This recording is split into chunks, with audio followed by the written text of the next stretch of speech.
все, пишем.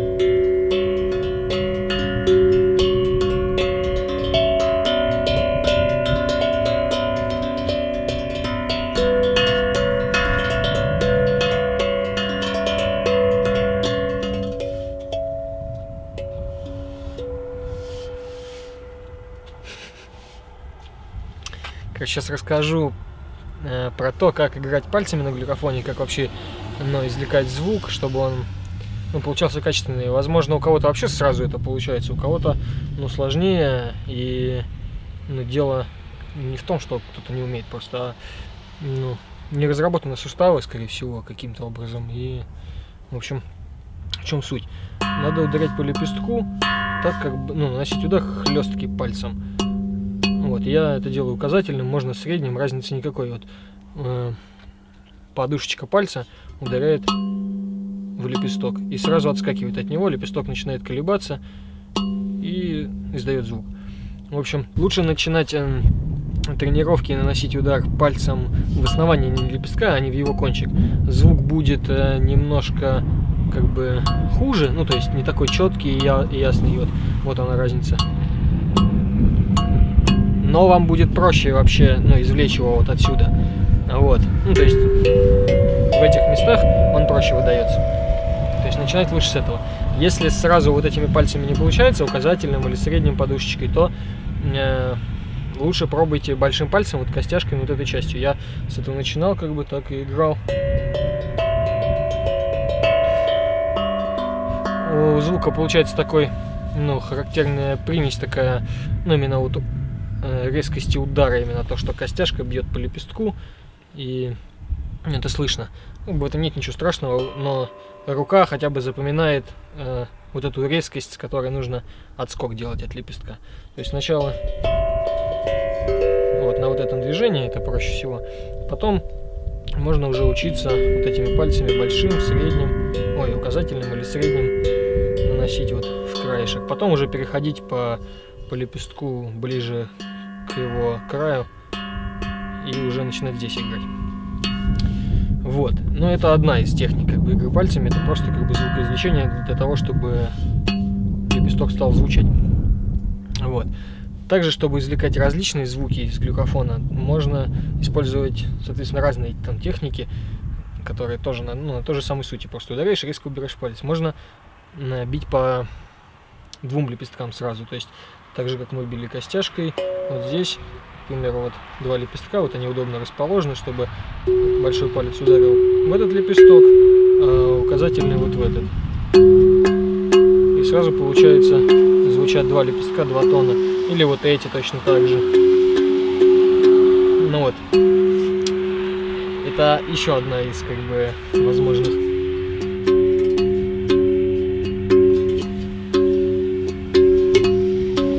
вариаций. Также можно извлекать звук ладошкой, предварительно заглушив часть глюкофона рукой. Вот левой рукой я глушу половину его лепестков. И ладошкой наношу удары в другую часть. Потом смещаю этот рисунок.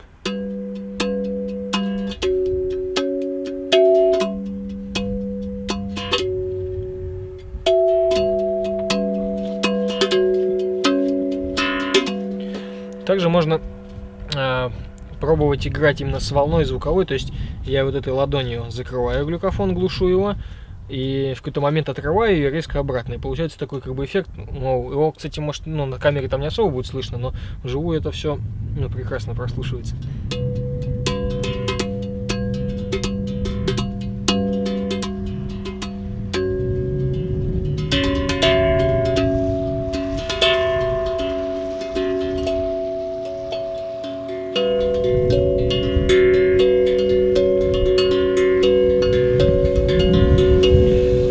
Когда я играю такую мелодию, я использую тоже смешанную технику. У меня разработан на левой руке указательный палец, который бьет вот в этот лепесток, почему-то он длиннее и удобнее, чем средним бить. То есть я специально как бы средними, точнее, развивал их, чтобы иметь возможность наносить такой ударчик. Вот, и я бью им сюда, а здесь подыгрываю. И получается, что в определенный момент я совмещаю тоже. Звучит то 2 лепестка вот этих, потом 2 вот этих, 2 вот этих.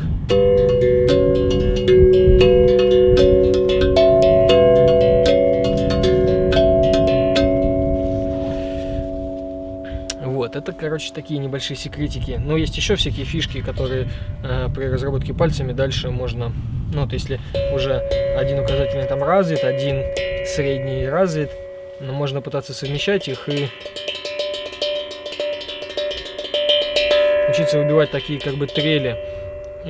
Но это тоже все просто делается, это нужно просто учиться пальчиками вот так вот бить, постоянно играть. И можно извлекать звук и сразу же другим пальцем его глушить, тогда он будет...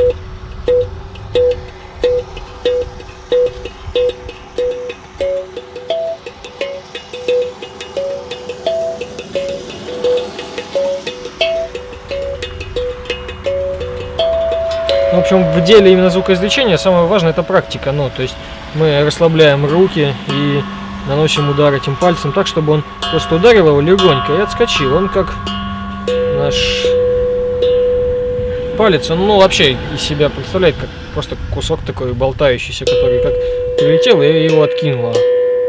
Вот, и получается, запястье чуть-чуть участвует в этом процессе. Оно не сковано, там, как-то не нажимает, тут рука не бьет, она не жесткая, она именно вот расслабленная, она такая, оп, шлепок такой делает по лепестку. Но и также на больших лепестках учиться проще, потому что у них площадь больше, их легче привести в колебания, чем вот маленькие.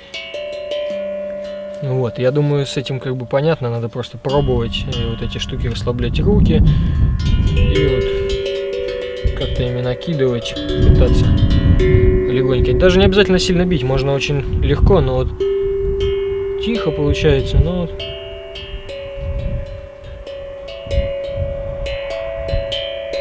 То есть, вообще не применяя силу, просто чуть прикасаюсь и резко отдергиваю. Вот в этом как бы весь основной секрет, ничего тут такого нет. Поэтому со звукоизвлечением. Короче, все.